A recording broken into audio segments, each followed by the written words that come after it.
You can't. Thank you, Mike. I have begun our recording. So welcome in. It is June 21st. It is Tuesday all day, I believe. Welcome back over the weekend. Hope you had a good time. And I got all of your crap analyses, which so far are pretty great. I haven't run into a single, well, I haven't graded through a lot of them yet, but I plan on getting through. I aim to have about half of them done tonight. I'll see how I'm doing. Maybe I can like push through to get them all, but at the very earliest, expect them to be done by tomorrow sometime. I think that's pretty feasible. But so far I haven't run into any sources that are just like, whoa, glaringly weird. I will eventually. I'm sure somebody found some information somewhere. But they all seem to be pretty well. Y'all seem to be going to good places. Some people taking advantage of the databases, a lot of people using the NC BI database, which is really good. So yeah, so far everything's going well with that. I would like to say, the crap analysis worksheets themselves don't count very much towards your overall grade. So if you whiffed on some things, you missed some points, maybe you didn't turn that in, it's not gonna sink your grade for the semester, right? But I am noticing there are some students that are establishing a somewhat troubling pattern of maybe not turning in work. And I would say that if you are sitting at below a 60% as of right now, and you're finding it difficult to turn in assignments, just know that it only gets harder from here. The assignments have been relatively simple so far, but they're going to become more demanding. They're going to start coming more frequently. And if you're finding it a little bit hard to keep up, it might be time to consider whether or not you actually want to continue in the course.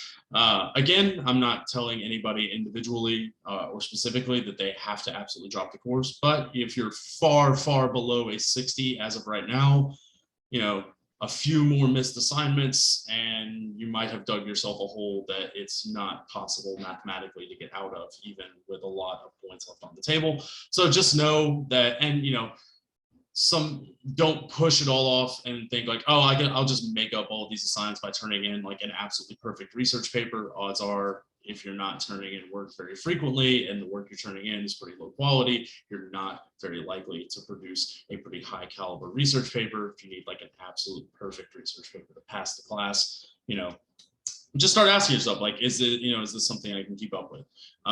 There's no shame in making an executive decision to cut your losses. Don't be subject to the sunk cost fallacy, which is I've already invested so much, therefore I must make it work.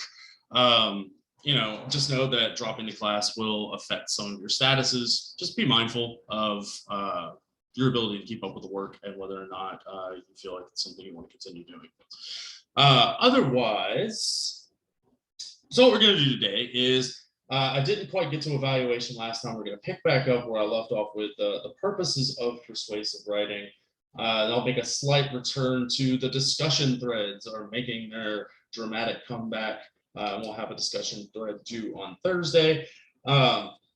And then in the second hour, that should probably take up most of the first hour. And I'll actually give some shrift to the Brooks and Beckham sources. So we'll actually talk about those delightful arguments today in a little bit more in depth. I mentioned some things about them last time, but I do plan on going a little bit deeper and talking about like comparing like the way that their arguments are presented and how those two are using some different strategies. I'll probably introduce some rhetorical analysis ideas like I did last time, but not too many, which will be really what we start focusing on next time. It's rhetorical analysis.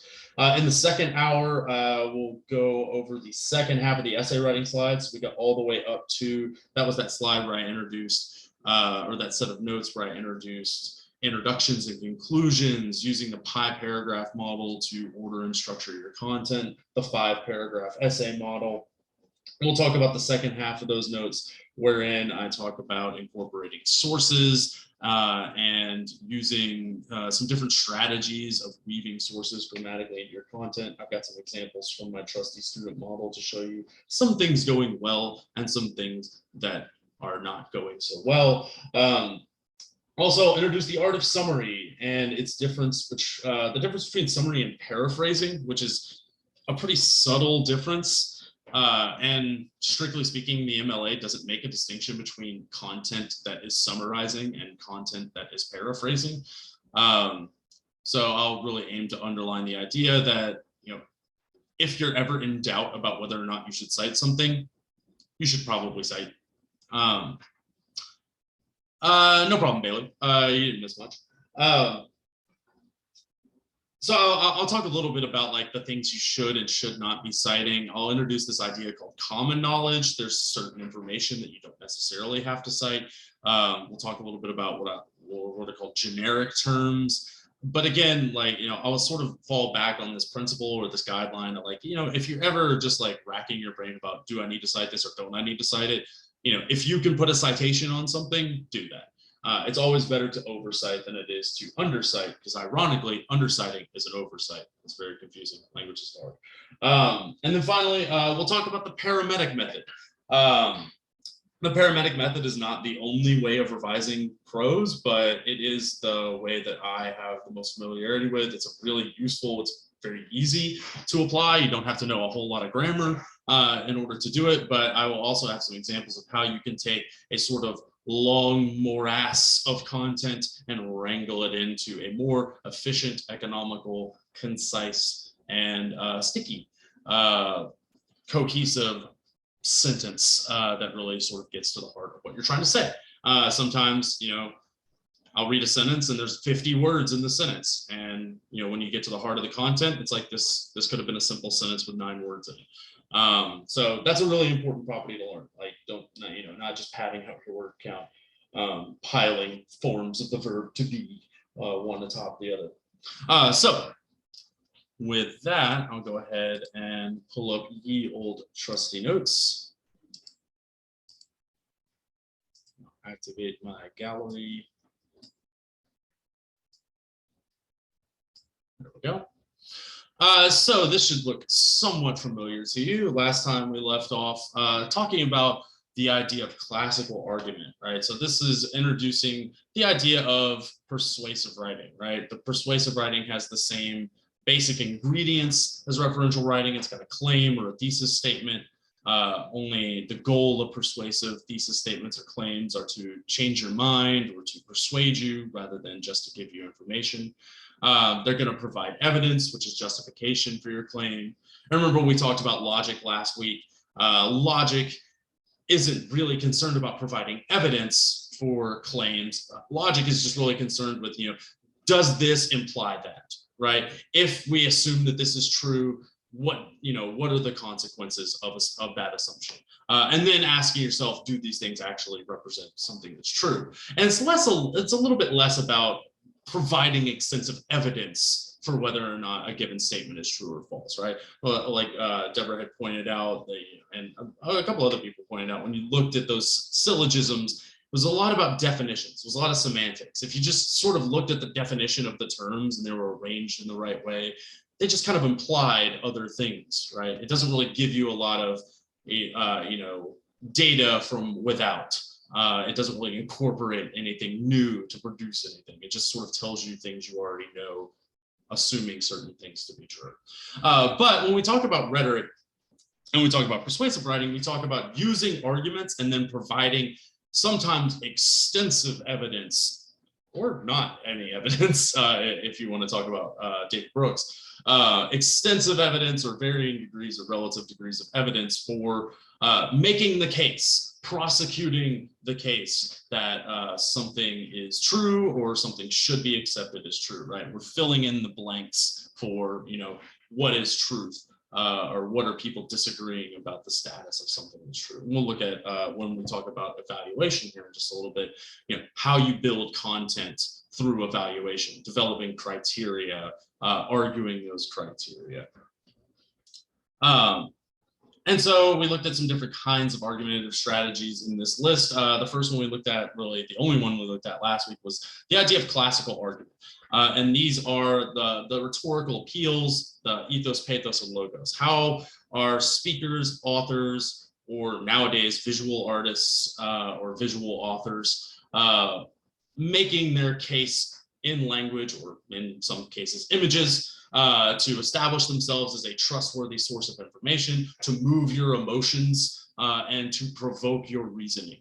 And I mentioned early in the semester that one of the things that I notice pretty often is how, a lot of students tend to confuse, conflate, or misunderstand the appeal to emotion for the appeal to logic. And that might sound strange to you at the face of it. How could I confuse what I'm thinking for what I'm feeling? And I had an interesting moment over the weekend that so my therapist gave me 3 questions to ask myself whenever I'm trying to be more present in the moment. And those 3 questions are: what am I thinking? What am I feeling? What am I doing? And the more stressed out I got over the weekend, the more it was difficult for me to disentangle what I was thinking from what I was feeling. I would ask myself, what am I thinking? And I'd be like, I'm frustrated. But I was like, oh, but frustration is how I'm feeling. And then I realized I was doing exactly the thing that when I read students' analyses of arguments, it's very difficult to separate out sometimes the emotional component of what's driving your logic. Or from where am I making this argument? Is it originating in my reasoning, or is it originating in my gut, right? In my instinct, in what it sort of strikes me emotionally as. I just thought that was an interesting moment where I was like, oh no, I've become the very thing I sought to destroy. So, at least you think that it won't happen to you, right? It happens to all of us, right? We reason emotionally. It's a thing we do. We're human. And some people just simply appeal to that, right? Some people use this nefariously or maliciously to manipulate you, to intentionally suppress evidence, to prey on the general ignorance of people who don't understand rhetoric or rhetorical strategies, or don't dedicate a large amount of their time to assessing credibility and rationality, right? This happens to even the best of us. So this is kind of a model of looking at rhetoric, and I mentioned this idea that it's adversarial. This is an adversarial approach to argument. It sort of looks at argument as if it were an analogy for some kind of battle or fight, right? There are 2 sides, it's like the court system, right? There's 2 sides to a case, and they both sort of battle rhetorically to establish superiority or dominance over the other one. And we'll look at a different kind of idea. This is kind of like what Brooks is doing in his, right? When his purpose is persuasive and he's looking to argue his case. If we look at Brooks real quick, he sets up very, very clear stakes, right? Over the past few weeks, America's colleges have set another class of graduates off into the world. These graduates possess something of inestimable value. Nearly every sensible middle-aged person would give away all their money to be able to go back to college at 22 and begin adulthood anew. But especially this year, which 2011, so slow, very quickly receding into the past. But especially this year, one is conscious of the many ways in which this year's graduating class has been ill-served by their elders. They enter a bad job market, the hangover from decades of excessive borrowing. They inherit a ruinous federal debt. More importantly, and this is where he sort of turns to his purpose, right? This is what he's going to argue about education. More importantly, their lives have been perversely structured. This year's graduates are members of the most supervised generation in American history. Through their childhoods and teenage years, they have been monitored, tutored, coached, and honed to an unprecedented degree. Yet, right, so this is the situation, right? And then yet upon graduation, they enter a world that's unprecedentedly wide open and unstructured. Most of them will not get quickly married, buy a home, or have kids as previous generations did. Instead, they will confront amazingly diverse job markets, social landscapes, and lifestyle niches. Most will spend a decade wandering from job to job and clique to clique, searching for a role. No one would design a system of extreme supervision to prepare people for a decade of extreme openness, but this is exactly what has emerged in modern America, right? So this is his purpose. He is trying to persuade you to accept beyond a shadow of a reasonable doubt that the world is open and unstructured, yet college is preparing you to be rigid and supervised. Therefore, college is not preparing you for the real world, right? That's the crux of his argument, right? That's his reasoning. Now, again, does he provide any evidence for anything he says? Well, no, I don't think he really provides any evidence, right? He has this like really authoritative tone though, right? He's really working to like establish himself as a credible source of information that just like through the force of his tone alone, like he's a guy that just knows what's going on, right? Right, look at some of the language that he's using to appeal to you emotionally. Your lives have been perversely structured. What does the word perverse mean? If something's perverse, what kind of a thing is it? Let's just start with some basic ideas. Is perversity generally, does it have positive or negative connotations? Negative. Yeah, negative. Generally pretty negative, right? If somebody's accusing you of perversity, right? First of all, I would ask you, are you like a judge at the Salem witch trials? It's a very old-timey kind of accusation to level at people, right? Perversity, right? If you're perverting something, then you're diluting it. You're making something pure unclean, right? There's this kind of almost religious connotation to the idea of perversity. It's very taboo if it's perverse, right? So this is really a lot of like negative ideas that surround this word perverse. So, the structure, how do you think that Brooks feels about, this sense of, supervision, the idea that there's a whole generation of people that are being monitored, tutored, and coached and honed. What do you think he feels about this structure? Is this a good thing or is this a bad thing?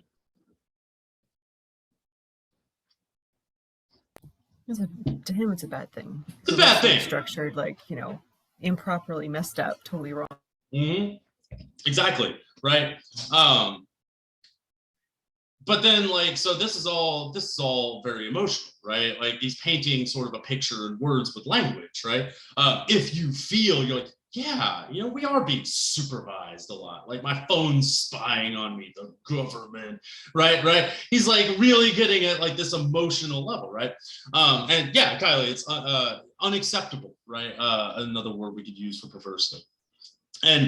But like, let's look at these individual claims, right? If we're asking like for evidence and we're asking like, okay, well, how are you trying to sort of beat me into accepting your position? Beat me into accepting your submission is a fun Freudian slip for what he's trying to do. But right, let's look at some of these individual claims. Students enter a bad job market in 2011. What evidence does he provide for this? Zero. No evidence whatsoever, right? It could very well be true, right? It could have been true. I don't know. The important thing is, from the way that he's framed this issue, I just have to take his word for it, right? It's been 11 years since he wrote this essay. It doesn't exactly stand up to the test of time if I'm asking for like, all right, well, give me some specific instances of this evidence, right? Hangover from decades of excessive borrowing. Right. Again, not a lot of evidence here, but then we also have that emotional language, right? How do you think that?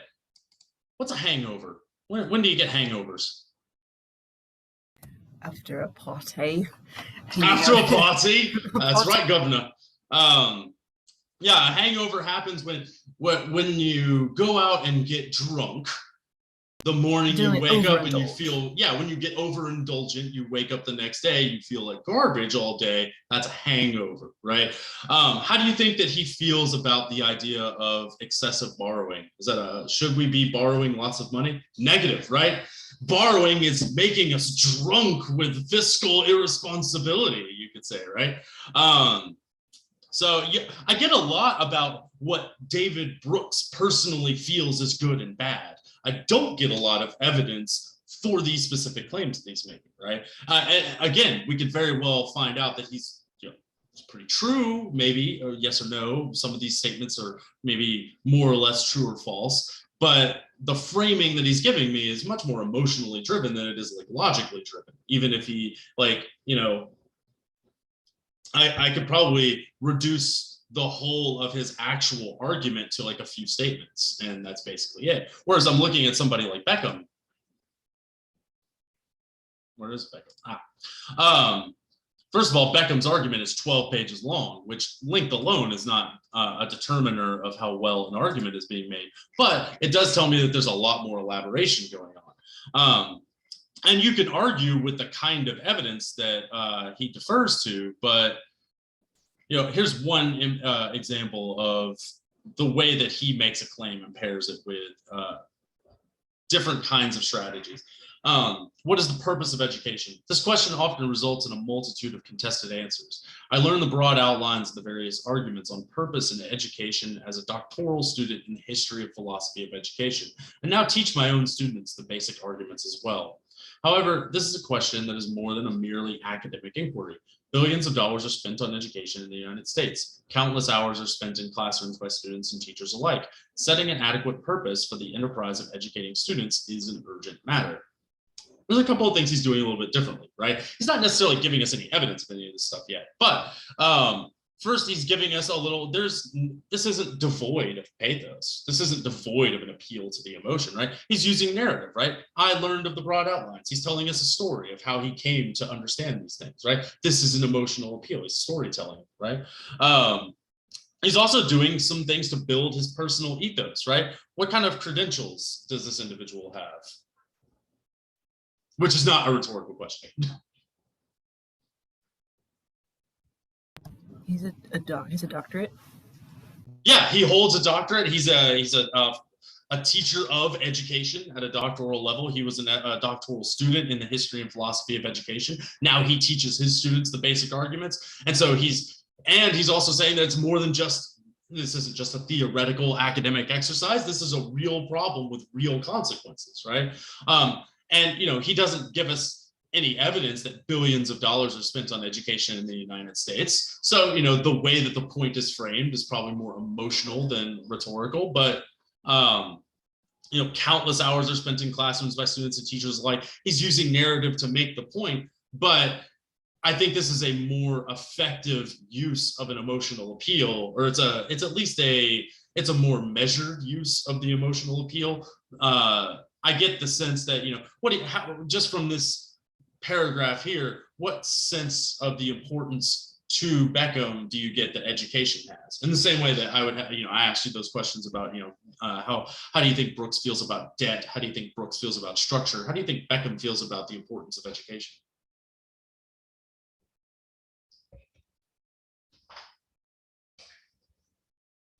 Well, don't make Deborah answer all the questions.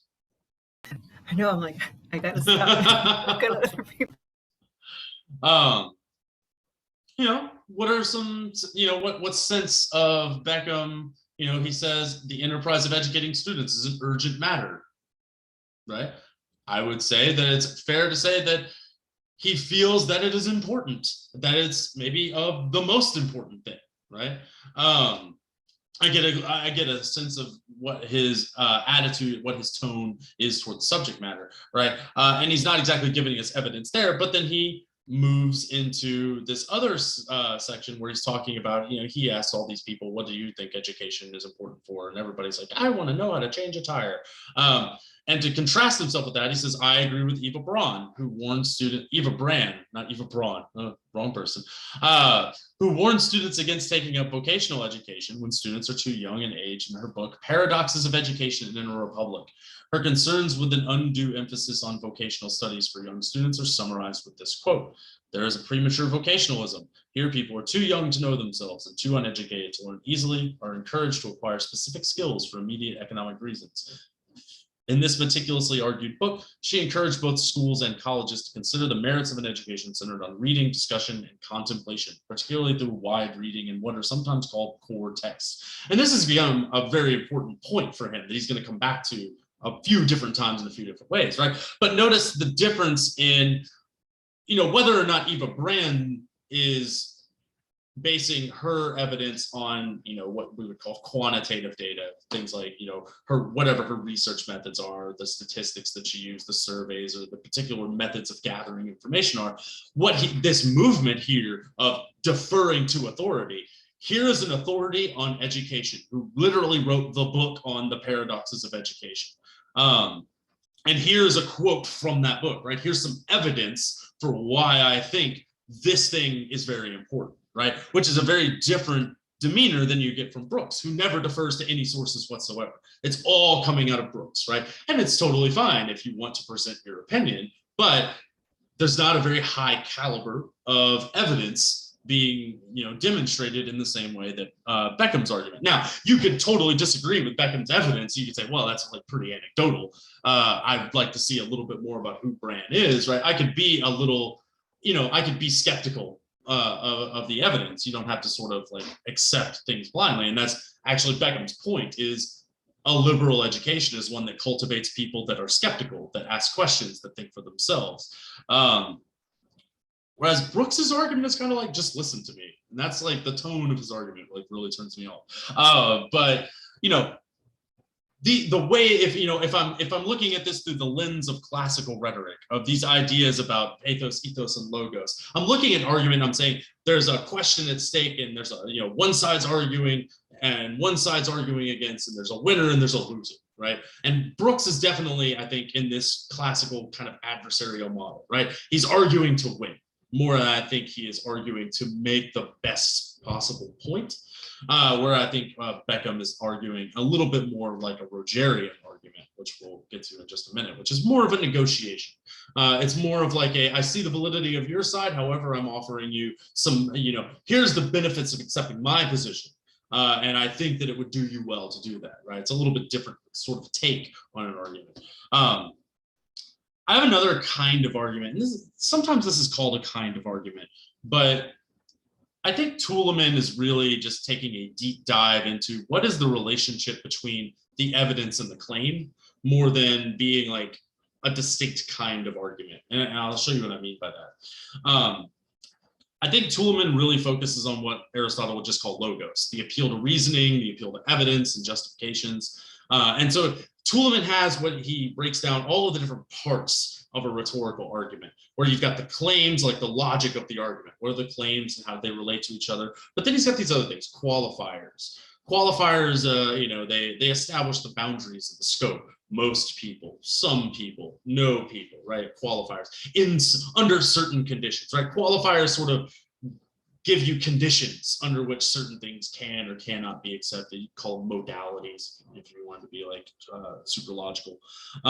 What are the grounds and the warrants, the backing? These are three very related ideas. Toulmin's coming very much at this from a legal perspective, right? Imagine you're sort of in like a movie lawyer, right? Well, under what grounds can I accept or reject certain propositions? Anybody who's been watching my mom like recently texted me and she was like, whose side are you on, Johnny Depp or Amber Heard? And I was like, are you like watching it like a soap opera? Maybe you've seen some of these, right? Like Johnny Depp's lawyer is issuing lots of objections against Amber Heard's lawyers, the way that they were framing certain things, right? And the judge upholding those objections on the grounds that those objections are, hearsay or whatever, right? There's a famous scene, I think it's from My Cousin Vinny, where the judge says something like, I find your objection like well-reasoned, appropriate, and very well articulated. Objection overruled. So grounds, warrants, backing, I've got a little chart to show you that. And then rebuttal, right? Rebuttal being the conditions under which you could reject an otherwise plausible claim, right? All of the language that he uses to look at how evidence relates to specific claims, again, very legalistic. Warrants, grounds, and backing. Warrants are the implied or explicit assumptions, beliefs, or principles which connect grounds to specific claims. Grounds being direct observations, evidence, or common knowledge which inspire claims, and backing, which establishes a larger context through specific examples for the idea contained in the warrants. That's all rather abstract, and rather than try to puzzle your way through that, I think this is a pretty useful visual representation of these ideas, right? We have a claim. The claim is that there are dogs nearby. What are my grounds for making such a claim? Well, dogs are animals that bark and howl, what are the grounds? Sorry, what are the grounds? Is I hear dogs barking, or I hear barking and howling in the distance, right? Dogs are animals that bark and howl, right? And here's how I'm going to set this argument up, right? So the idea is like there's an observation. From that observation, you could frame it like this. From an observation, you form a hypothesis, and you have certain warrants for accepting that that hypothesis is true, right? Well, based on certain common knowledge I have that dogs are reasonably animals that howl and bark. If I hear howling and barking, then there probably might be dogs nearby, right? It's a very simplistic understanding of it, but it gets pretty complicated when you incorporate all the other stuff, right? The backing for the warrant, right? You know that your neighbor happens to have a specific dog, right? You know you live next to a dog. You hear howling and barking. Perhaps there is a dog, right? Perhaps that is the dog that's howling and barking.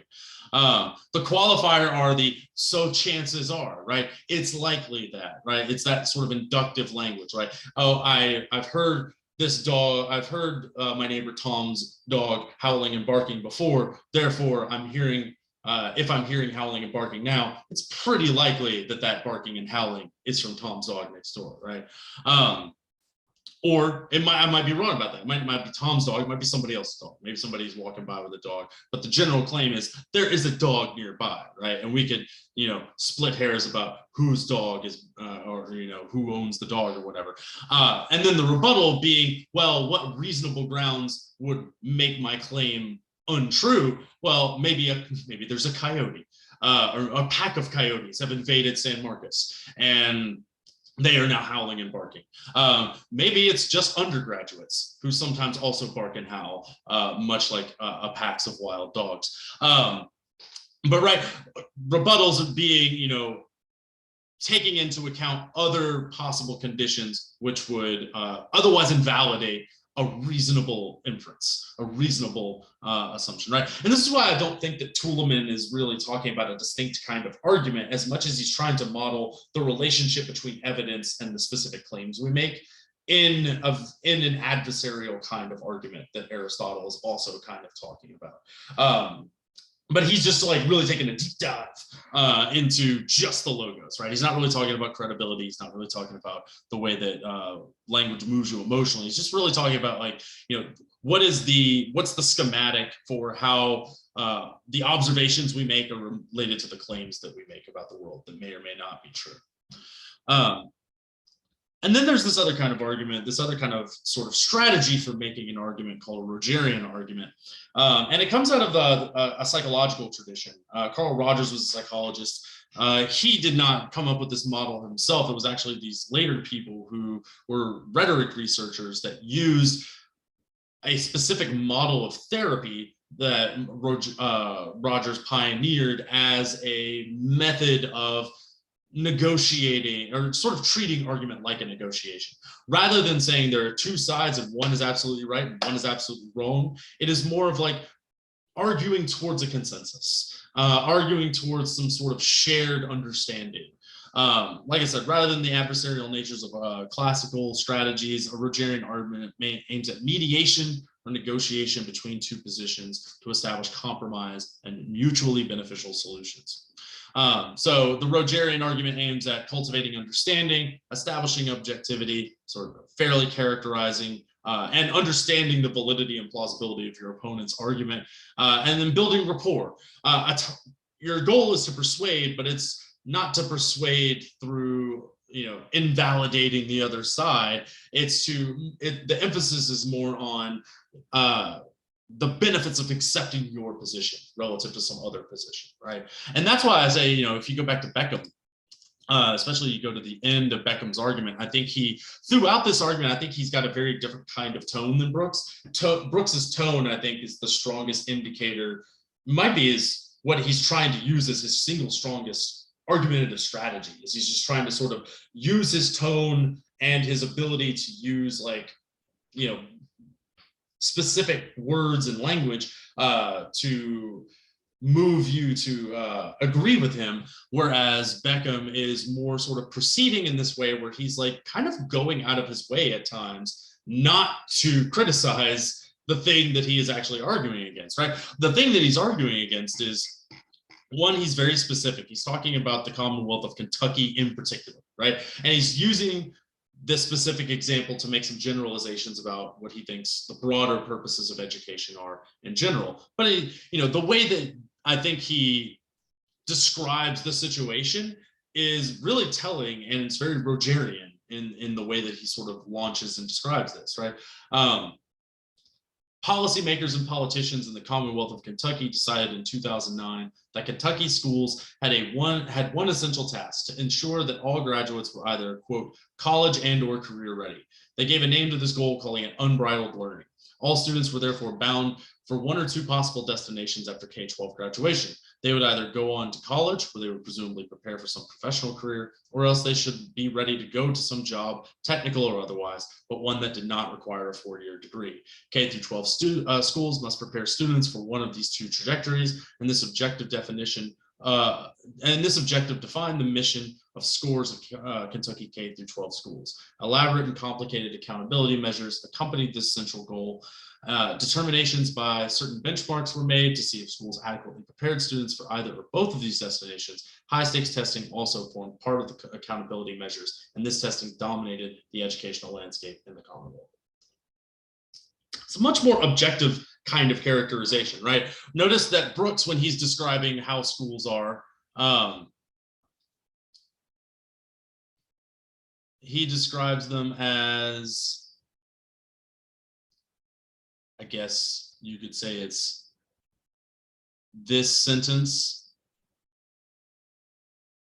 their lives are perversely structured. It's kind of a grab bag. One is conscious of the many ways that they're being ill-served. Graduation is not preparing them for an open and unstructured world. They're monitored, tutored, coached, and honed. Right. There's like little allusions to ideas, right? College students are raised in an environment that demands one set of navigational skills, and they're often cast into a different environment requiring a different set of skills. There's maybe the fingerprints of something like what Beckham is talking about here, but never at any point does he actually give us an objective characterization of what he means by structure in college or education, right? Beckham gives us exactly an objective description by what he means by unbridled learning, right? And this is a very, I think, fair description of what the Common Core at this point probably describes pretty much what we have all been through at one point, which I think, this was published in 2020, but, I went through high school, in the pre 9/11 years, and it was all about testing, right? And it's every criticism, every conversation you ever hear about schools for the past 20, 30, 40 years, all about testing standards, right? It's all about how well schools are performing and things like that. And this is one of those kinds of programs, right? And he doesn't give us any verbiage, like he doesn't call it the perverse unbridled learning system, right? Like we don't really get a strong sense. We get the sense that he's against this, but we don't get the sense that he hates it. In the same way that Brooks hates the idea of structure, or Brooks personally doesn't like liberal budget spending. And we can be he's using these footnotes, right? I can go to footnote number 1 at the very end of this, and if you follow footnote number 1, you'll see that you can't follow it. Actually, the footnote's at the bottom of the page. My bad. Ooh. There we go. Input sought on unbridled learning accountability model. Kentucky Teacher, July 31st, 2014. KentuckyTeacher.org news. I can actually click on this source and go to it. Hopefully, it's behind a paywall. Kentucky Department of Education. This is from the state education board itself, right? Like this isn't him just inadequately characterizing something or just sort of pulling his description willy-nilly. He's quoting this and reading it and paraphrasing it for us, and he's giving us a link to actually follow up on that.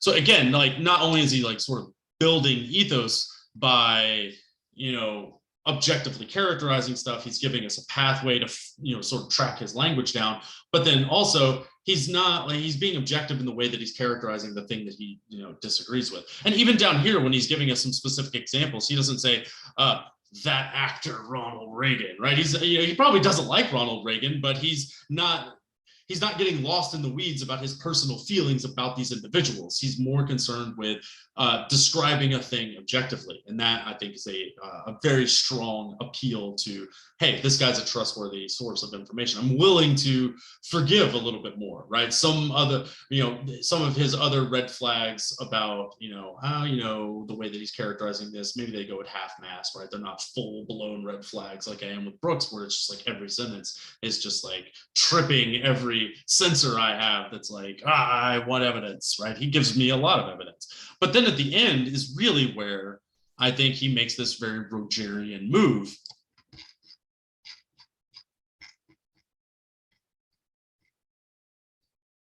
Right after he's talking about this idea of the great books, right? The Common Core, this idea that you're going to be tested, that there's lots of objective testing, that I'm going to ask you lots of multiple choice questions, versus this idea of like reading texts and having discussions, which is more of like a sort of what more you would do in like a philosophy class. Whenever I was in philosophy seminar, we'd have a text, we'd read the text, and then we'd just go around the room and discuss the text. And if you didn't have any opinions, it was a very long, uncomfortable silences. And so, I obviously, I think I'm someone who's very influenced by this model, right? Like I sort of implicitly agree with him. I think he makes a good argument for this, but the way that he sort of ends at the end here, defending the liberal arts curriculum and its use of core text is a complex position to take in today's educational situation. The issue of the canonicity within the great books, canonicity is just a fancy word for what gets included in the set of things you read, right? A canon is like not just a thing that goes bang, bang, it's a thing that goes read, read. And the issue of the canonicity within the great books curriculum poses one problem, and the fact that technical, career-oriented subjects will be the default subject matter for the, quote, college and career-ready curricular approach poses another. With the emphasis on career and technical subjects, students may well be learning how to solve problems related to manufacturing and robotics, but they may be leaving schools inadequately prepared for what many of the human life problems that will be waiting. Nevertheless, I remain hopeful that there can still be a place for the liberal arts and core texts in both college, in school and collegiate curriculum. If the liberal arts and core texts are to retain even a small foothold in the curriculum, then those of us who continue to believe in their relevance and ability to contribute to the living of a good life must speak up and advocate for their use, if even in a different sort of way, and with an awareness of the need for greater sensitivity in their selection and use. For those of us in teacher education, there exists a unique opportunity to speak about the wider purposes of education beyond its mere utilitarian ends of career preparation and teaching us how to do mechanical tasks that can be learned on our own outside the classroom, and yada yada to the end there. But the idea that I'm getting at here is that he's acknowledging, even in his conclusion, that look, this is a complicated situation, and my solution doesn't necessarily fit the demands of the problem completely. What he's arguing for is not to replace Common Core with great books. He's arguing that hopefully there will be a place for the thing I like, which is a very different kind of position to take, right? It's a little bit more negotiation. It's a little bit more like, look, I understand it's a complicated problem with a lot of moving parts. This is, I think, helps to address the idea of how we produce more flourishing people. I think we do that by challenging people to think critically in ways that just solving the mechanical problems of a STEM education don't necessarily provide. I think that's a little bit more nuanced and a little bit more complicated than just reducing everything to colleges that are either preparing everyone well or everyone not well. They're not preparing everyone well, therefore I'm right. Which is kind of like Brooks's argument, right? A little bit more adversarial, a little bit less charitable to the opposition. And so this is what I think that we're getting at with this idea of a Rogerian argument. It's less like, it's not really a way of structuring your physical content as much as it's a sort of a stance you strike as you're making your point throughout your paper, right? You can write a 5-paragraph essay with a more classical adversarial approach. You can write the 5-paragraph essay. It's a little more Rogerian and mutually beneficial, especially given your conclusion, right? You can, I think, even incorporate some of both of these kinds of strategies. The upshot that I want to sort of end on with this is that just because you're writing an essay that's 5 paragraphs or 3 paragraphs or 40 pages doesn't mean that you have to sort of pick, like, I have to be absolutely Rogerian, I have to be absolutely classical. These aren't even all the ways that you can decide to sort of approach an argument. But these are two very popular ways to do it. And, I think they both have their strengths and weaknesses. Adversarial approach to argument, you can I think you run the risk of Brooks, like being a little bit too hyperbolic, a little bit too emotionally driven, a little bit, open to ambiguity and fallacy, a little bit minimizing of your opposition, and a little bit unfair and biased. But then I think if you're too charitable to your opposition, imagine you're arguing with a flat earther, and, every piece of evidence that you give them, the goalposts just keep moving further and farther back, right? There's no negotiation back to the middle if you're like, well, all right, look, I'll grant you that the firmament exists, right? Or like, there's like certain things that you can't, if you're arguing with somebody who legitimately is attempting to just sort of, and I hesitate to say this, if you're arguing with somebody has a bad faith agenda, it's very difficult to use a Rogerian style of argumentation, because they're just going to steamroll you. And that's more of like an informal debate strategy than it is like a more written strategy. And actually assuming, claiming that somebody is arguing in bad faith and therefore their arguments are not to be trusted is exactly the poisoning the well fallacy. So like, it's complicated is what I'm trying to say.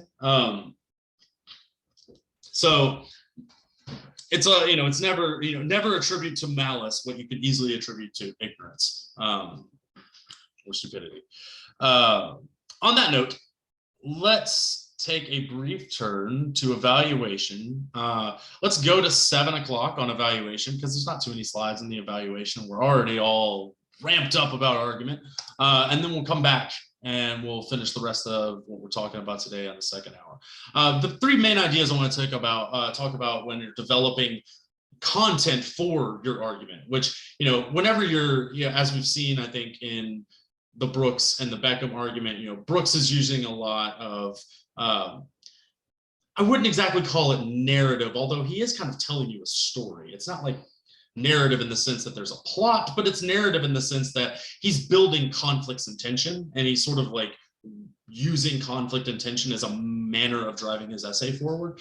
Whereas Beckham is developing his content in more focused and thoughtful paragraphs where he's using a little narration, he's using a little description, right? When he's characterizing, he's using the pattern of description to describe, what is what are core texts, what is this unbridled learning.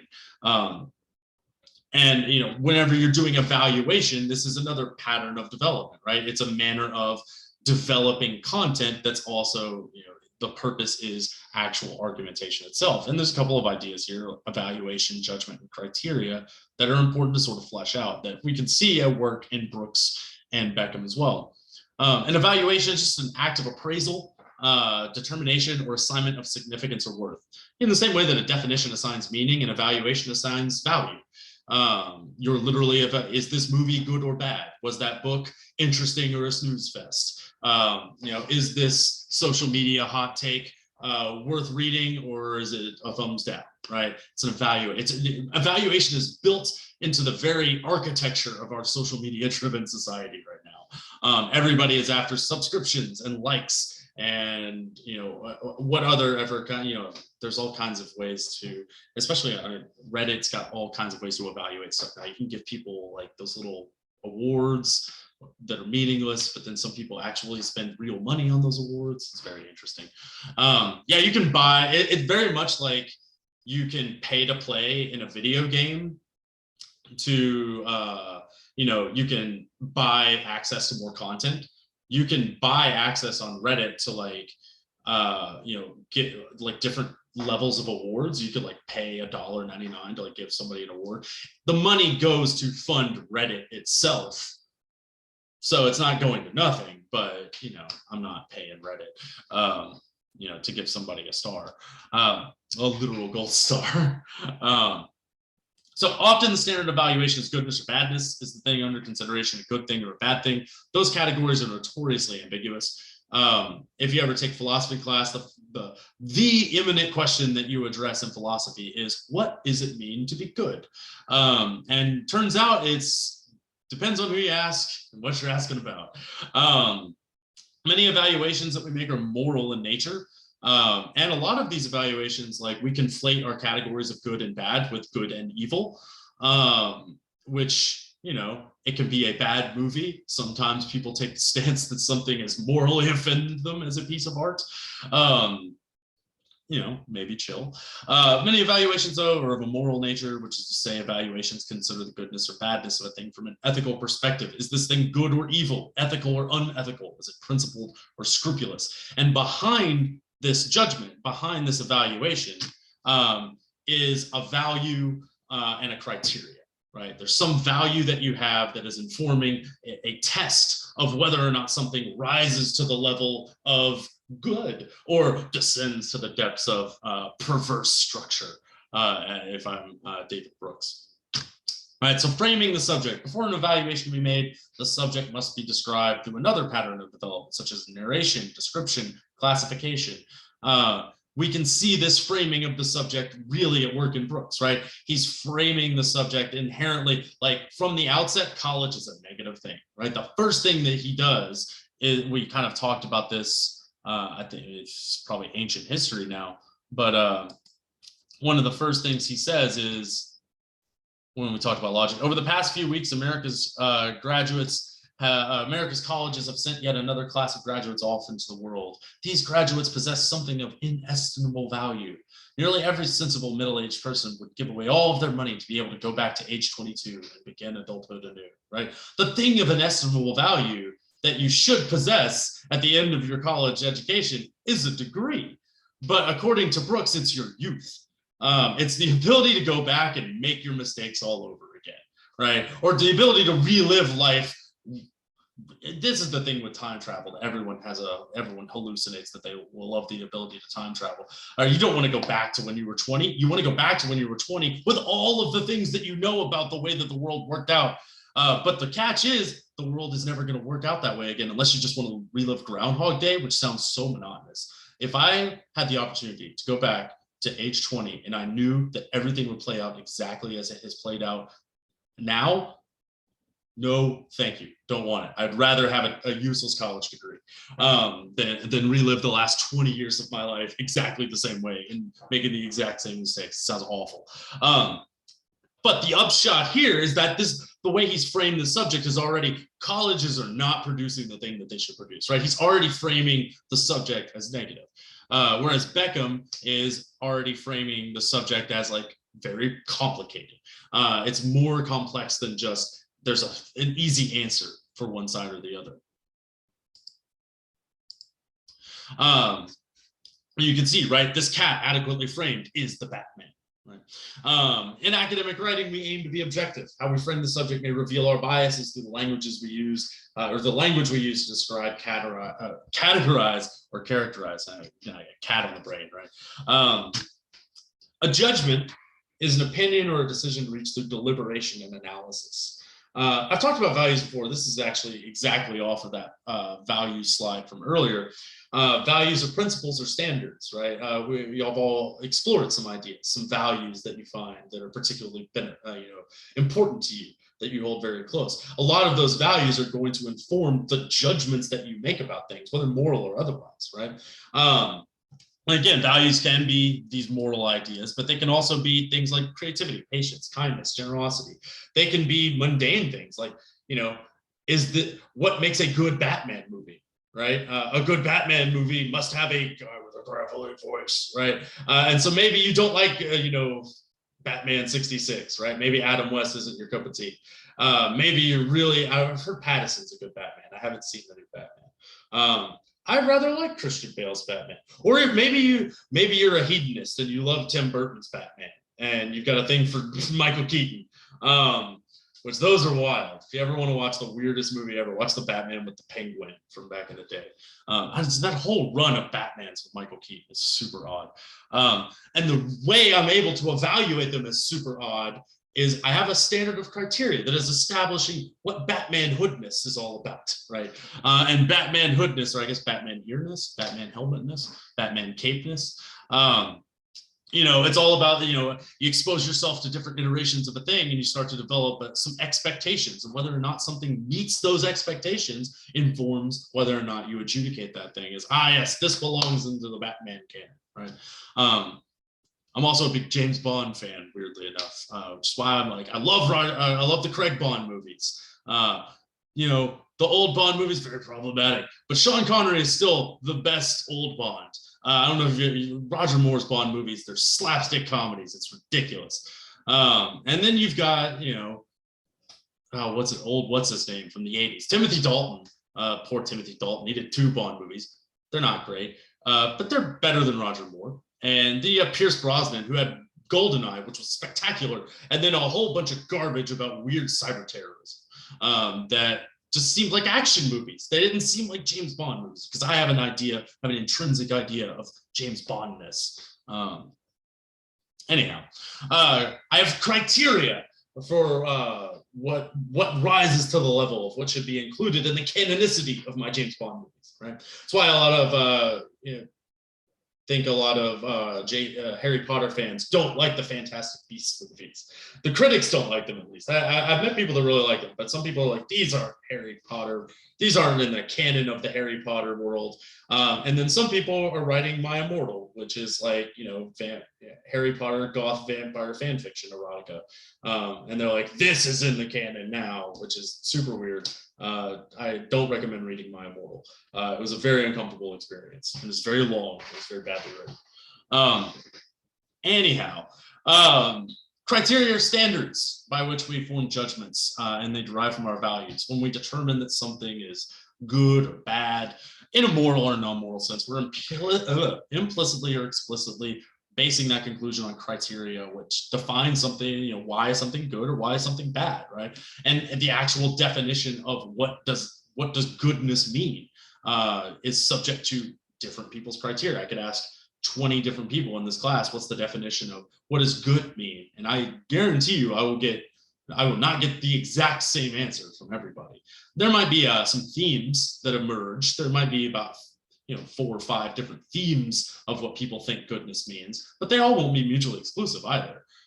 Some will overlap, some will try to include things that other things exclude.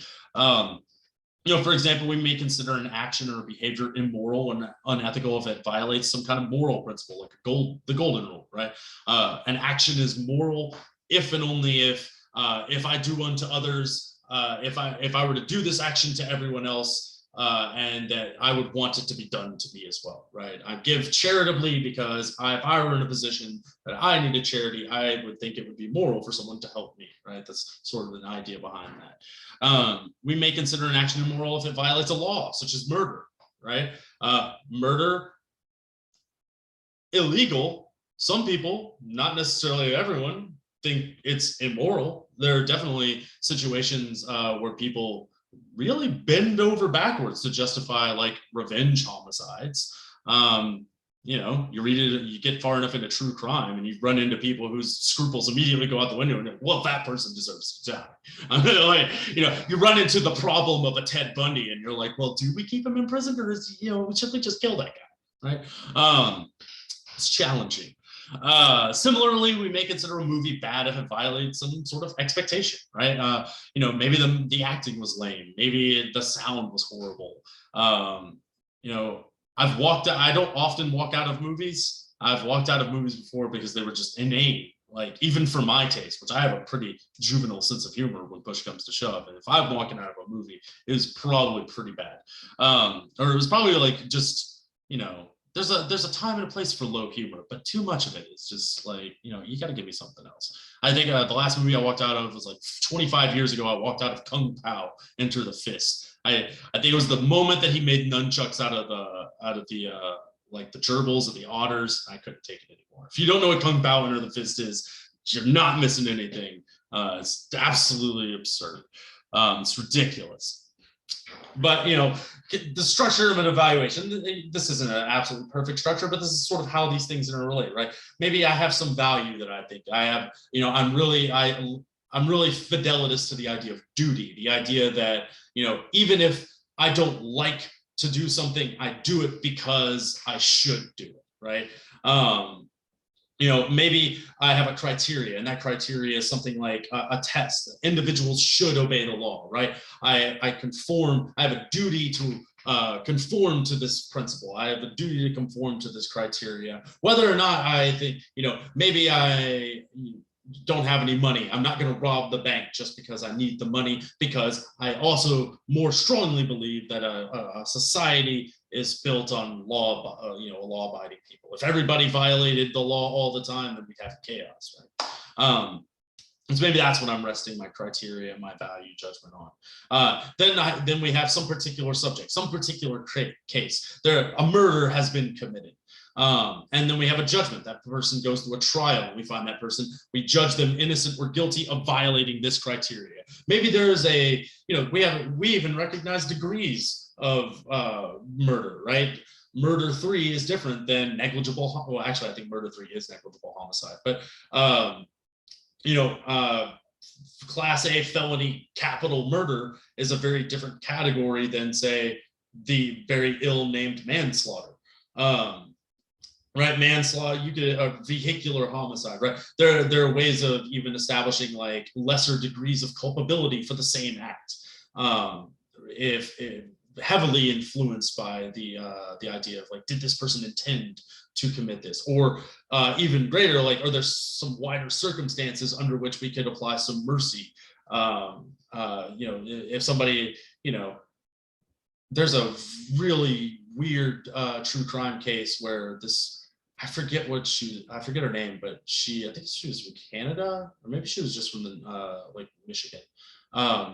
But it was a girl was sort of raised in a situation where she was the victim of Munchausen by proxy, which was her mother had medicated her and decided that she had like all these illnesses from a young age, and she kept her intentionally medicated and like gave her medications she didn't need and told her she had cancer and shaved off her hair and kept her out of public schools, and gave her glasses that she didn't need, which actually harmed her eyesight. And this poor individual lived this way for something like 25 years until they were able to get an internet boyfriend, which the moment she did that, they plotted to kill her mother. And they did, because she reasoned that the only realistic way that she would ever be free of this kind of oppression was to like murder her mother. She did not see any other alternative. She was eventually caught and prosecuted, but the court was kind of like, well, this is kind of, beans, what a complicated situation this one is. And so she is not, she's not serving a life sentence for, intentional homicide that somebody else would have done.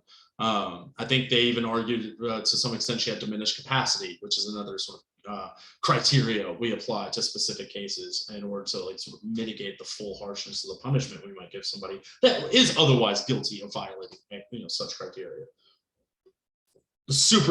Laws are very general, but specific cases are incredibly anomalous sometimes, right? They might not conform very easily to what our general criteria are, and that is a lot of where the rubber meets the road, whether you're in a court arguing or you're some sort of Ebert and Roper, is that their names? Some sort of dating, tell me how old you are, let's tell me how old you are. But talking about, maybe you're a movie critic. Maybe you're one of these like anonymous people on Rotten Tomatoes writing, evaluations of whether or not some movie is actually a horror movie or is it actually a satire. What's the distinction between A Cabin in the Woods and The Evil Dead or something like that. So, individual cases pose problems that we argue about of whether or not they actually fit the criteria based on the way that we describe them, the narrative framing, and other sorts of ways of developing content that actually supports, frames, and otherwise elaborates on the subject. So that's where a little bit longer than I wanted to there. It's 7:05 now. Let's take 10. I'll meet us back at 7:15. And when we get back, I'll talk about the next discussion thread, and then we'll dive into the second half of the notes that I've got for today.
Welcome back.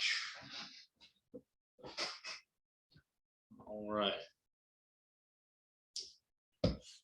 So, get rid of this. Let me take just a second and talk about the next discussion thread.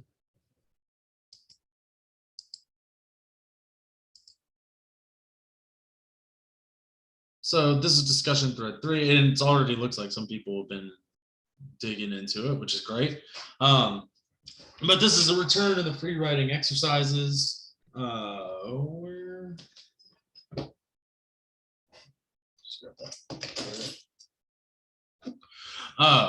Write a short evaluation where you issue a judgment based on some criteria or criterion. Criteria is the plural, criterion is the singular. It's a little tiny Latin word. Refer to the evaluation and persuasive writing notes. And so for this writing, you can evaluate anything, really. I don't really care. Generally, I would say keep it, appropriate. There are certain topics that I would rather you not evaluate. If you have to ask, maybe not those. But you can evaluate anything that appeals to you, like movie evaluation. What's your favorite anime and why? Why is it better than something else? The important thing to me is that you formulate some criterion, which is some sort of test, standard, or principle. So that's what I'm looking for in this, is what makes the thing that you're talking about good? Why is it better than something else, right? You might want to use some comparison. You're not limited exclusively to just using evaluation here, right? Evaluation works really well when it's paired with something else. Maybe you want to introduce me to the thing that you're talking about with a little bit of narrative, in the same way that, maybe Beckham was like, I came to, I asked my children, right? Maybe, I was talking to my kids about the last movie I saw today, right? That's fine. Like, whatever it takes you to help frame the subject, that's great. Again, it could be something that is inherently serious. It could be something that's less than serious, right? I'm a little less concerned with like the thing that you're choosing to evaluate, and I'm more concerned with what's that standard of criteria? What is the thing that is providing you with a baseline by which something either meets or fails the criteria? And that's what I'm really looking for here. So in your evaluation, name your criteria and one specific example or examples of why the thing under evaluation either succeeds or fails to meet the standard established by your criteria. If you want to say that Robert Pattinson is the best Batman, you better have at least one reason why he's better than at least 3 other Batmans, right? And how those Batmans fail to meet the Bat standard, right? Bat standard is really good. I wonder if there's a Bat standard somewhere. The Bat criteria. Bacteria. Ooh, bacteria, that doesn't sound good. Anyway, what am I looking for here? Produce no less than 200 words of total content. So, same thing as everything else, minimum 150 words for your original post. And in this, I'm looking for you to establish something under evaluation, state your criteria, some statement of an evaluation of the thing in relation to the criteria. It either succeeds or fails. And present an example, at least one example of why the thing fails, a reason for why it fails, right? Robert Pattinson is the best Batman because he has the most bat-like jaw of all the Batmans, right? You can easily tell this by looking at, the Ben Affleck's jaw is very fleshy and too wide, right? Michael Keaton's jaw much too narrow and too sunken and sallow of cheek. Christian Bale, it's a little muscular, it's sharp, it comes close. But Pattinson has like just the right 30-degree angle of like 5 o'clock. I don't know, right? Just develop the criteria, right? I don't want to like get too far into. I haven't thought about it nearly as much as you might have think from that demonstration, but you can always see that much of his face. Like that's what you're evaluating most of the time. Is that a bat jaw, right? Anyway, do that, but for something, not Batman. If you talk about Batman jaws, I'm gonna be on to you. And then I'm looking for you to compose a response to somebody else, at least 50 words. Maybe they wrote about something that you did. Maybe you want to agree or disagree respectfully with their evaluation. Maybe you want to point out something that you're like, oh, hey, you're overlooking this, right? But what about Ben Affleck's job? For this reason, right? Ben Affleck was really good in Gone Girl. Well, Gone Girl's not a Batman movie. It doesn't matter, right? Right, don't get into flame wars over Batman, Charles. That'd be hilarious. Don't do that. Anyhow, this thread is open for business. It's going to close on noon of the 23rd. We'll talk about that. I'll hopefully have all of those looked at and scored before our class next time. Any questions, comments, concerns about what discussion thread 3 is all about?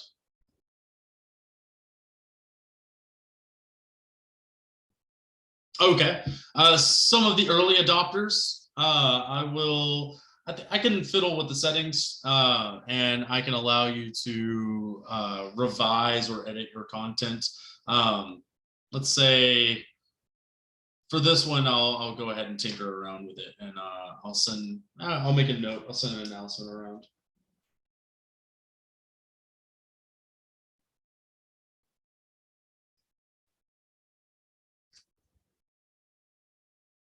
Got it. All right. Anything else? Questions, concerns? Fantastic. So let's turn to some more essay writing concepts. This is about where we stopped the last time when I was talking about some different ideas of essay writing. Again, these are those notes that introduce a brief run through the highlights before. We talked about writing introductions. And again, there's a really useful link here to a web page that I mined for a lot of this content. But it is also in the Creative Commons, so they're very helpful for that. But some strategies for writing and advice for what to do and what not to do in introductions and conclusions, as well as the pie paragraph model of organizing your content and your body paragraphs. Again, the pie paragraph model you can use in concert with any of the patterns of development we've talked about. You can use pie paragraph to help order your narration. You can use pie paragraph to help more effectively order an evaluation, right? In your discussion threads, think about the principles of the pie paragraph and try to use the pie paragraph model to sort of guide the way that you're developing your content there, right? Evaluation is a very natural way to work on the pie model, where you've got a topic sentence. This is where you're going to tell me about the thing you're evaluating. You've got illustration, where you demonstrate, how this thing fits its criteria, and you've got an explanation, or you got a demonstration, illustration. You've got the specific thing that you're, is under discussion, comparing and contrasting maybe to something else, using description, and then an explanation. How does this thing conform to the criteria, right? How does it actually, is it good? Is it bad? Is it useful? It doesn't have to be necessarily good or bad, but it could be, is it useful? Is it artistic? Is it creative? Is it compelling? Is it, whatever you decide is the standard by which you're analyzing something or evaluating something. And then we talked about conclusions again, some more strategies for conclusions. So when we left off on this, the idea of building cohesion, using sources and transitions. And this is where at least one of the prongs of MLA style is using sources and documenting those sources and keeping track of them. So we're kind of walking and chewing gum with these notes, where it's, yes, you want to incorporate sources because that's one way to demonstrate your explanations or demonstrate your evidence. But then on the other hand, you want to incorporate those sources in a cohesive way, and weaving those quotes into the pattern of your sentences, and then using the appropriate citations at the same time. So I got a quote here from They Say, I Say, which is this lovely book. They're always so bright. There we go. Hey. Which is now in its 7th edition, 5th edition. It's a useful little book if you ever get a hold of one. They use a lot of templates. I'm very influenced by that. We'll talk a little bit about some of the templates they talk about.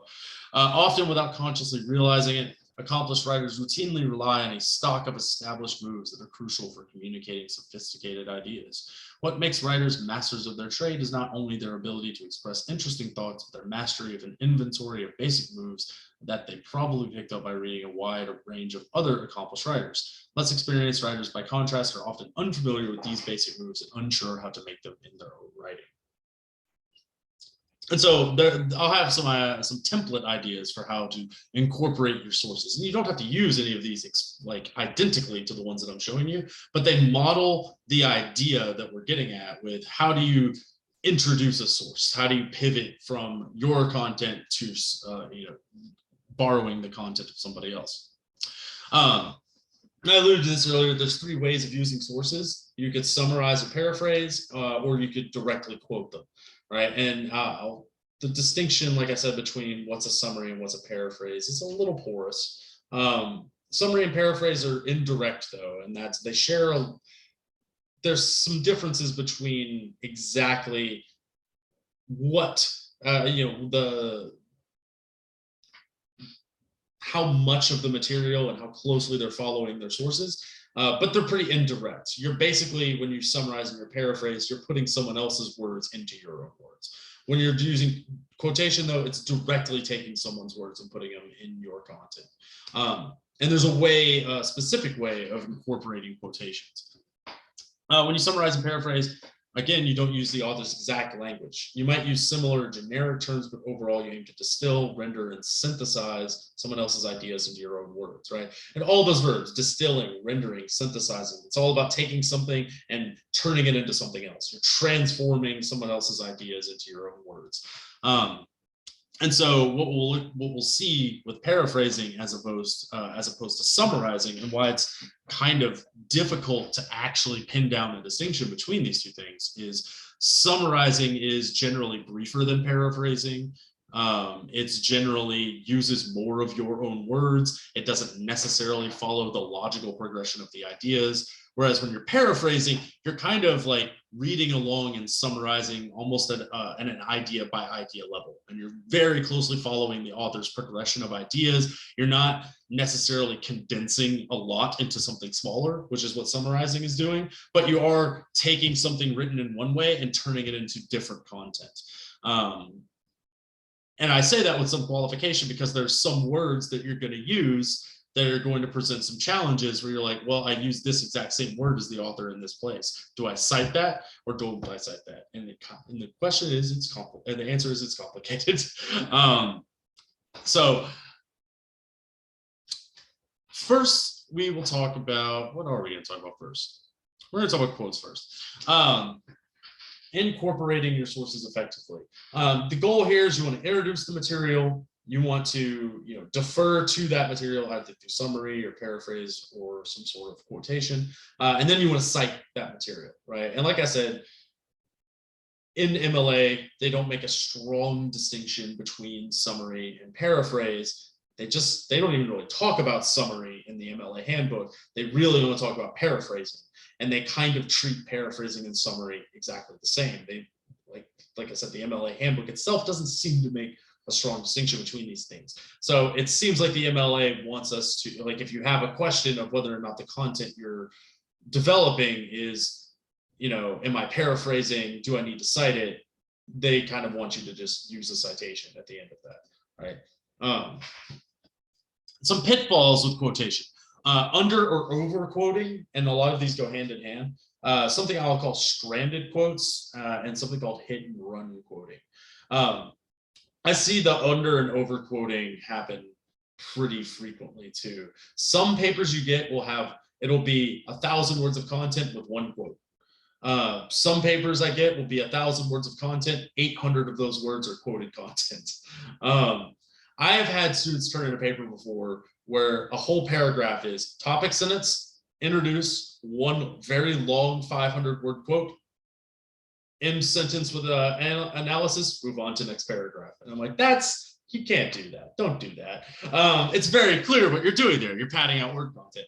And it's like, I don't know if I actually put this in my draft, in the rubric for my research paper draft. It appears in some of my assignments, but I'm not so granular that I'm gonna go in and subtract all of your quoted content from the word count to see how many words you actually produced.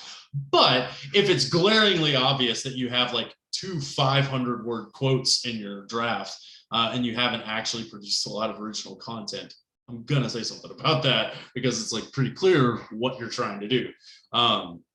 I've been on that side of the desk. I know how to make like a font a little bit bigger. I know how to use a different typeset I know how to play with the mark. I know, okay, I've been there. It's way easier to dedicate that time and energy to just doing the work than it is to like, well, how can I take advantage of these rules? Stranded quotes, those are pretty popular too. And I hope to address both stranded and hit and run quotes. They kind of go hand in hand. A stranded quote, what I call a stranded quote, some people don't make a distinction between a stranded quote and a hit and run quoting. But a stranded quote, by what I mean by that, is basically just whenever you pick up a sentence from somebody's content and you just place it in your writing as if it were its own sentence. And I've got an example of what I mean by that. Let's go to ye old example 1.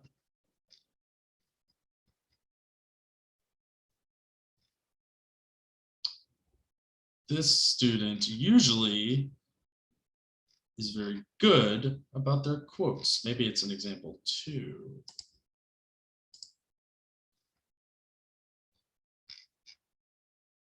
Aha, it is an example 2.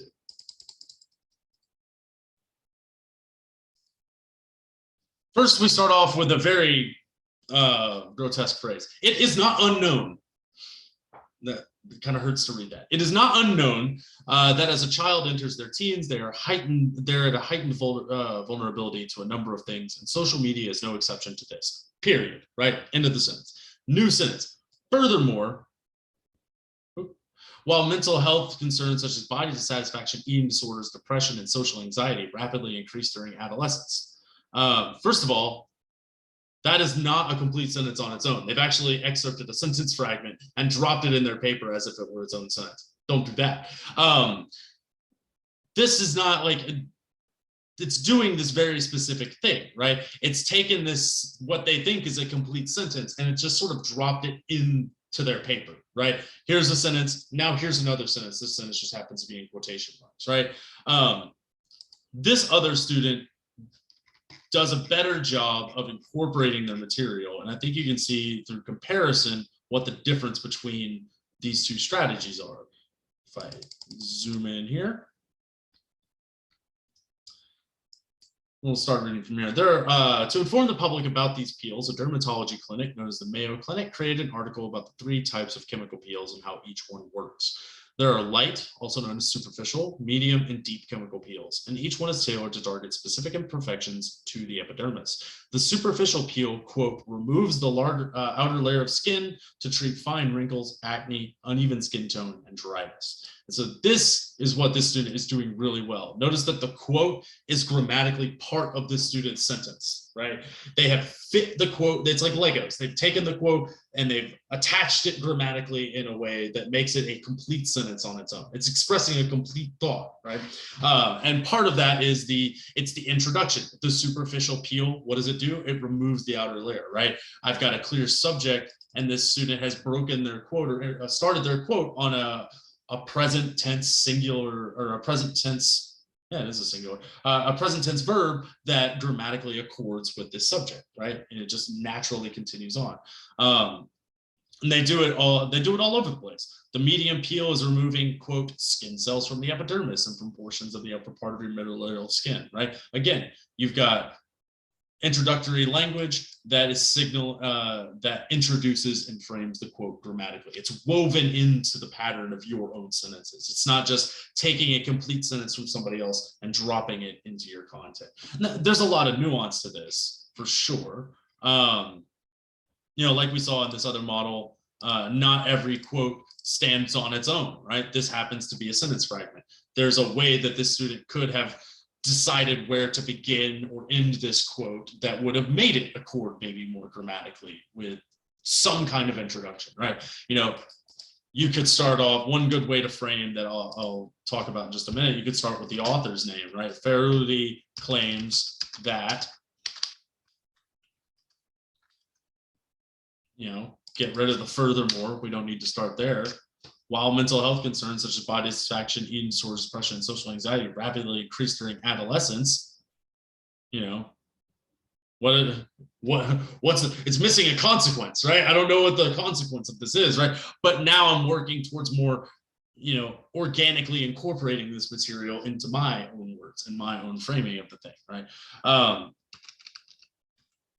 And whenever, you can choose to start your quote wherever you want, right? Like, you want to cut out, and one of the things I'll sort of harp on over and over again with the use of quotes is the idea of parsimony, just taking only what you absolutely need, being as selective as possible with the material that you're excerpting and putting into your own words, because the upshot of your academic writing is not how well you can model what other people are saying, it's how well you can incorporate what others are saying into what you are saying, right? That's really where the rubber meets the road with all of this. If on the way to that goal, you're also, if you can just incorporate quotes well, that's really all I'm looking for. But, one of the things that we're, is a comma always going to, yes, that's the next thing I was going to talk about. One thing that this student is not doing particularly well is using commas really anywhere. Right? Strictly speaking, we need to put a comma before we do this. And it doesn't matter if the comma is grammatical in this way. Like, this is just another use of the comma. It's not like the medium appeal is for removing quote, right? The comma, we place the comma before quoted content as a natural pause. If we wouldn't normally, like, if this weren't a quote, like, there wouldn't be a comma here, right? But since it is a quote, we put a comma there. Right, in between the transition to the quote. There's a lot of different ways that we could, well, there's not a lot of different ways, but like, let's say, I don't know if I have an example of it. Sometimes, if the transition phrase that you're using to frame the quote is itself a complete thought, you can end with a colon and then introduce your quote after that, because grammatically a colon introduces explanation. So, finish a thought, colon. Like, you could say something to the effect of, if I go back to this model, if this student would have had instead of a period there, put a colon here, right? I've got a complete thought expressed. It is not unknown that as a child enters their teens, they are at a heightened vulnerability to a number of things, and social media is no exception to this. Complete thought, colon. Furthermore, right, I've got a fully expressed thought, and then I've got an explanation in the form of a quote that elaborates on the idea of the complete thought. Had this been a complete, grammatical sentence itself, that would be fine. It's still incomplete. It's still missing something. It still doesn't make a lot of sense. And then they've got this. I don't know what this is. I don't know if this is another quote. Sometimes you'll see like the scare quotes. Get out of the habit of using scare quotes whenever you're like, oh yeah, introduction, because it's impossible to determine whether or not what you're doing is improperly citing something or just referring to the use or mention of something. So MLA actually says, like, don't use scare quotes for emphasis. It's confusing, and you run the risk of being accused of plagiarism, because you're like, well, where is this quote coming from? You've like punctuated this content like it's a quote, so we have to sort of treat it like it's a quote. If you want to use emphasis, technically you can italicize, but let's learn the blues before we learn how to play jazz. So that's what I mean when I'm talking about a stranded quote. It's a quote that you have not, it doesn't have, as Katie said, an adequate transition into it. It doesn't have, it's not framed in your own words and woven grammatically into your own sentence. And so to achieve that end, well, table that for just a second. Hit and run quoting. This fails to, this is when you just sort of carpet bomb me with quotes without really stopping to explain the significance of them, right? You just sort of stack quote on quote on quote, and generally, the idea, the best practices for quoting language is I'm going to deploy a quote, and then the next sentence after that, I'm going to explain what was important in that quote that I just quoted, right? What language am I supposed to be paying attention to? The longer the quote, the longer your analysis of that quote should be. Some people will drop in like a paragraph's worth of content and then they'll just move on. And I'm like, what was the important idea? What was I supposed to be paying attention to, right? You quoted 300 words from somebody. All 300 of those words better have been important, right? Otherwise, why did you choose that many words, right? If you could have accomplished your purpose in fewer words, then you should have used fewer words to quote, right? Maybe your quoting is more geared towards padding out the word count than it is towards establishing your purpose or like achieving what you're setting out to prove, right? This student does a little bit of hit and run quoting, right? The superficial peel removes the outer layer of skin to treat fine wrinkles, acne, uneven skin tone, and dryness. Light chemical peels are effective, right? Notice how they moved on immediately. They're on to a different topic. Now they're talking about light chemical peels. It's not the most egregious offender, but they move on to a different topic. The medium peel, now they're on to another topic, is for removing skin cells from the epidermis and from portions of the upper part of your middle layer of skin. The only difference from the superficial peel is that it targets acne scars, dyschromia, and hyperpigmentation. There's a little bit of cohesion between these, but it's really just kind of like dropping a quote, moving on to another topic, dropping a quote, moving on to another topic. It's a little bit of hit and runny quoting. In this one, the student likes to excerpt quotes that start furthermore. It is no question that social media creates a kind of inadequacy in a person's life. For example, a teen who feels inadequate because of filters used on photos, and having to live up to what was posted, which can quickly snowball into social anxiety. Furthermore, females made more social media appearance comparisons, thought others looked more attractive than them on social media, invested more in their appearance on social media, posted more images of themselves on social media, received more likes on social media, and reported less body satisfaction and more social anxiety than males. This quote supports my earlier statement, as comparison also causes body image issues. Now, this isn't the most robust explanation, but notice the student turns to address what they just said in that quote, right? And I would have liked a little bit more, but there's a statement that I'm like, okay, this is an evaluative statement. Here's a quote, here's me interpreting what that quote means. I would have liked a little bit more, maybe a little bit more explicitly how that serves the purpose of the thesis statement. But, and especially since this is a pretty long quote, right? This quote is itself 51 words. It's a pretty heavy list of things, right? I think this, rather than trying to sort of hit me with a bunch of quotes, and like they kind of go all over the place. They talk about FOMO a little bit.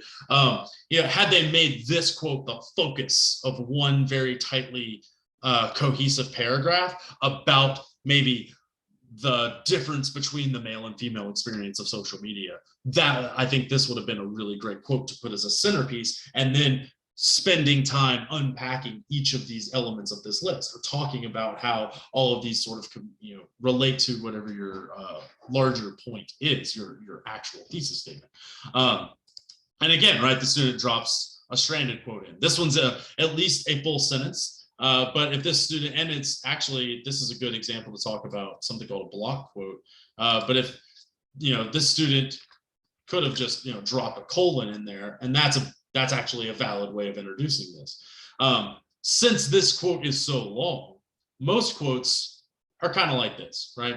Most of your quotes you want to be pretty short, right? They're under 3 lines long. You want to keep it as essential as possible. Sometimes somebody just says something with such blistering insight that you can't take just a little, you got to take the whole thing, right? And this is a good example of that, right? This is a great full quote to make. But in order to drop this in, according to MLA, and APA style does this too, we have to format this as a block quote, which means that it has a special formatting. And a block quote looks like this. You bring it down, you indent the whole thing, and you make it a block. Right? You bring that out, and you sort of format, and this happens on any quote that's going to be 3 lines from margin to margin or longer. Right? That's how you're going to format these quotes. You don't use the quotation marks when you use a block quote. The formatting alone suggests it. You actually put the period back at the end of the sentence, and you just follow it up with your citation right there. And generally, this is how you're going to introduce a block quote: is that you're introducing a full stop with a colon in the middle of your sentence, and then you go on to deploy your quote like this. And since this paragraph goes on, the content comes back over to the margin as if the paragraph were just continuing on, right? You never want to end. I would not suggest ending your paragraphs in block quotes. I would not suggest ending your paragraphs with quotes, right? Part of what I'm getting at with this long discussion about incorporating content is that whenever you take something, you want to explain why you're taking it. So if you end a paragraph on a quote that isn't examined, you're just kind of like dropping, it's like a cliffhanger. You don't want to be writing cliffhangers. You want to be explaining things, sometimes in excruciating detail. And again, you can look at a more professional way of doing this in Beckham's argument. He drops lots of block quotes in, right? Although he also ends paragraphs on block quotes, which, like, you see published authors doing this all the time. This is one of those, like, I don't know, do as I say, not as they do kind of things. They're published. You're not, sorry. I don't like when even published authors do this, but you can see he's sort of abiding by some of the same conventions, right? The kind of problem solving in connection with our education that I have in this view is found in this quote from Thomas Jefferson in the letter to John Page, here's my block quote. And he's using a different citation style, but he's got a citation at the end. Y'all are using MLA. Footnotes are a part of APA or Chicago, so he's using a different citation style. Actually, this is Chicago style. When you see like extensive footnotes like this, is Chicago. It's a graduate and professional publication citation style. Y'all don't have to worry about that. This is where your MLA citation would go. Right, and he moves on, but he doesn't always do that. There's a quote earlier in the essay that he deploys not at the end of a paragraph. Maybe he doesn't. Maybe he always does this. This is, yeah, he actually breaks this as a paragraph, but since this actually goes on to explain this quote, I probably wouldn't have broken that as a paragraph. I don't know, stylistic choices. But in terms of what we're doing, don't necessarily follow everything that he's doing. But it's just an example of showing you like how, you can see this kind of style being replicated even in published authors. And so this brings me to like introducing things with signal phrases. Signal phrase is, when you're summarizing, you're paraphrasing, you're using quotes. Signal phrases contextualize borrowed material, and they indicate that the ideas that you're expressing derive from somewhere else by naming the source and specifying an action. Beckham claims, Brooks argues, right? These are very quick and effective ways of introducing who said the thing and what quality of saying that they're doing, right? Getting out of the habit of just using, the author says. Says is a pretty bloodless verb. It doesn't really have a lot of nuance. If you want to tell me David Brooks disclaims the idea that education is useful, to disclaim. Now, there's a very specific word that nobody knows the definition to. When you disclaim something, you are denouncing it in bombastic and ridiculous language. You're being like over the top and hyperbolic. I often disclaim my points. David Brooks, invectivizes? No, don't use that one. Some actual signal phrases. Blank argues that. According to blank in the essay blank, then your quote. In her essay, title of the essay, blank asserts, right? All of these are variations on these ways are good templates to use to keep in mind to, name a specific person making the claim, saying where that claim even comes from, and then, deploying that content in a useful way, right? This is a really good way of introducing your quotes. Like if this were all you were doing, I think that's much more effective than just, leaving them stranded, like some of the student models that I've got. And, it really all depends on the quality of the verb that you're using.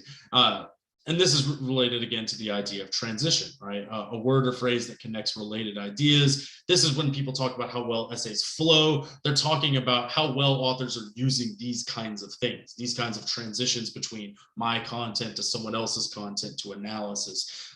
sort of moving between the different patterns of development too, how somebody moves seamlessly from narrative to evaluation to description to classification, right?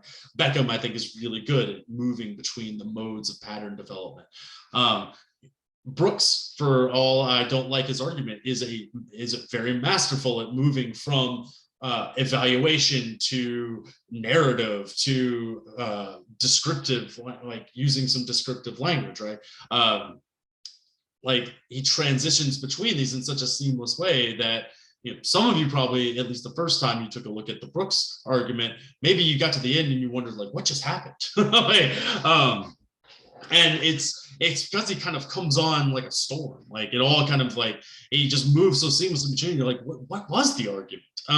It's sort of all like he's very effective at sort of moving around and transitioning between these different modes of developing content. And so, like, you know, using transitions of conjunction, I'm not going to belabor all of these. All of these adverbs or adverbial phrases that'll help you like begin or conjoin ideas. Some of these are conjunctions, literally, like and or but.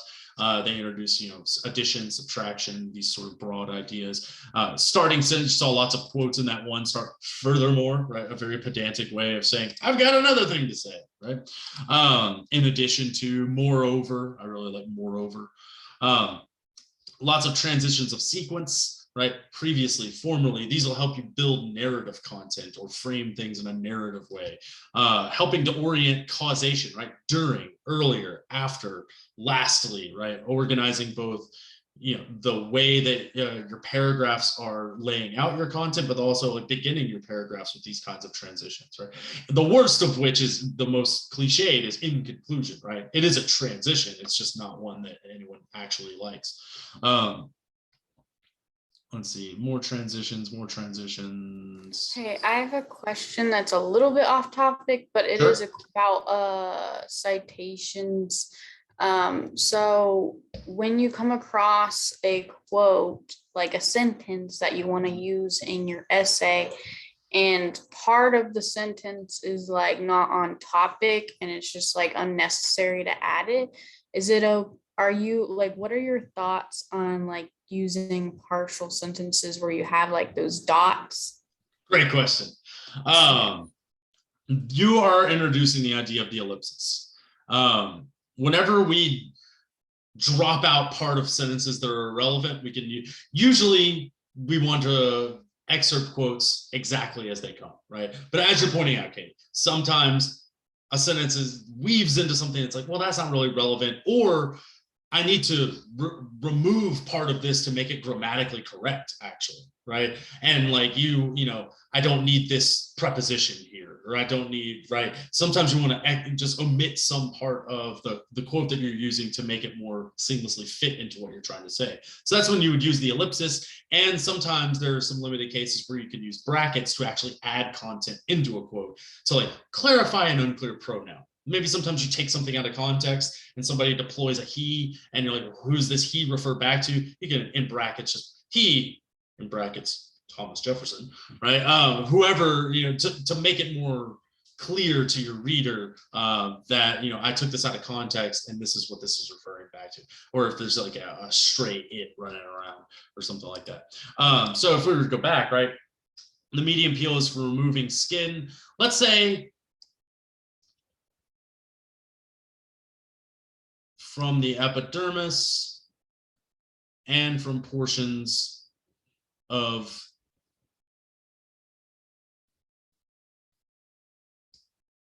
let's say I don't need, you know, portions of the upper part of, I just don't want that in there. It's not necessarily relevant. Let's drop in the 3 dots, right? Skin cell, the medium peel is for removing skin cells from the epidermis and from your middle layer of skin. Right. Of course, that actually, now that I read that out loud, doesn't make any sense. So maybe that's not a great part of that to pull out. Let's see if I can. You know what? I don't need epidermis. I know what the outer layer of skin means. You know, let's put in the ellipsis there. The superficial peel removes the outer layer of skin to treat fine wrinkles, acne. That sounds fine, right? I don't necessarily need that elaboration there. Maybe maybe that elaboration wasn't there to begin with. Maybe I'm like, what, the outer layer of skin? They're not going to know what that means. But they will if I elaborate and I put in epidermis, right? Or I could even put like, such as the epidermis, right? Or something like that, right? You don't want to put too much content into a quote, right? You're just like sort of making it accord to suit your needs in a kind of utilitarian way, right? You also don't want to get into the habit of like, oh, I want to take this quote from page 1 and I'm going to end it with, I really like how he ends 28 pages later, so I'm just going to put the 3 dots, dot, dot, dot. That's also a really good way of misrepresenting what people are trying to say. Sometimes I've seen quotes pocked with so many ellipses, they're practically meaningless, right? Like you can make anything appear, you can make a quote appear to say the exact opposite of what it says with the strategic use of ellipses. So you also want to be like really careful with using them. But they're absolutely very useful and sometimes very necessary if you've got like, you know, for instance, if we're looking at model 2, we're coming back over here. Furthermore, females made more social media appearance comparisons. Thought others looked more, posted more. You know, yeah, all that seems pretty important to the quote. Furthermore, while mental health concerns such as, I could just cut all these out, right?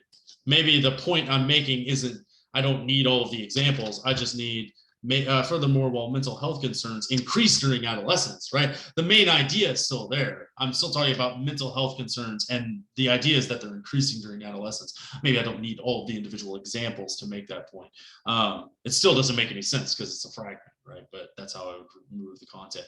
One more thing about the ellipsis is that it's only to indicate that content's missing from the interior of a quote. You'd never start a quote with an ellipsis. You never would do that. And you almost never do this at the end, right? The beginning and the end of your quotation marks kind of is your ellipsis, right? It's understood that this is being cut from somewhere else because you've begun with a quotation mark and you're ending with a quotation mark. You know, maybe it goes on, maybe it doesn't. It's not really important for our purposes. There are some limited cases where you would end on an ellipsis, but we, again, blues before jazz, right? We don't really need to go into all the like specific like exceptions to the rule, but yeah, I see that a lot where people like start a quote with an ellipsis, but this is like, oh, I mean, 99% of the time you would never do that. Right? You would only use the interior ellipsis to indicate that like, oh, I dropped out a word, I dropped out a phrase, I dropped out something ungrammatical, something like that. Really good question. That brings us basically to the end. We will get to revision and summary next time. That's a lot on your plate. I think the upshot of this is the idea of using sources effectively means incorporating them into your content. And one of the ways to accomplish that transition is to use some of these signal phrases, using the author's name and pivoting to their content in ways like Beckham does, I think, pretty admirably, pretty often, right? Almost everywhere he'll frame his quote, I agree with Ava Brand, who warned public schools against taking up vocational education, right? He's very clearly like framing this quote, like I know who says it, I know where it came from, I have a little bit of a sense of how it fit into the argument, right? As opposed to with Brooks, right? I have no pivots at all, right? I have no evidence. I have no idea where any of this, except for the stern face of David Brooks himself. Which interestingly, you know, if an author's picture is a part of their rhetoric, I think that like, you know, I don't know, he's wearing glass. I could do a rhetorical analysis of his picture. I don't know. But yeah, all right.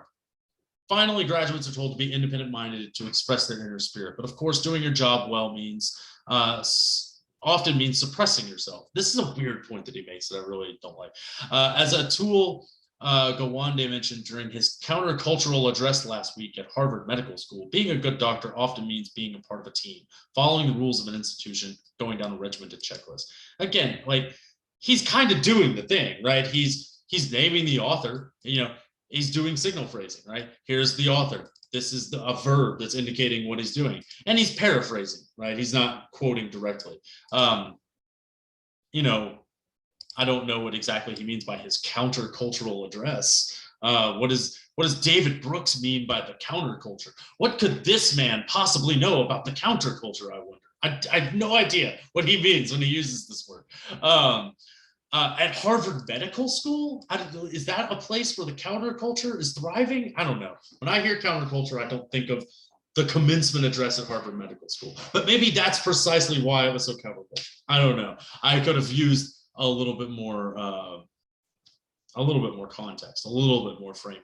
But that's basically the only time he turns to quote something like directly, and it's a paraphrase. But he's still using signal phrases whenever he actually turns to do it. He's doing good practices. He's just not doing good practices very often. And so, Beckham, I think, is doing this really well. He's always sort of calling back to the individual, and it's very clear who is saying something and where it's coming from. And that's, I think, the important upshot of incorporating any of this content into your own writing is, using those signal phrases, incorporating your quotes, not leaving them stranded, and not just sort of stacking quotes on quotes, right? Using, pivoting to analysis. And examining why was it important? Why did you take the time to take someone else's words and put those words in front of me? All right, I will end there. Next time we'll start up with, and we'll talk about rhetorical analysis. We'll pivot back to summary as a way of developing content. And we'll talk about the paramedic method. We are sort of pivoting towards some assignments that will be eligible for revision. So the paramedic method will be something that will be useful for you once you actually get a rhetorical analysis assignment, or by that time, you'll have gotten a grade on your, by that time you wouldn't have gotten a grade on your proposal, but it will be skills and tools that you can use for revising your proposal if you need to. I'll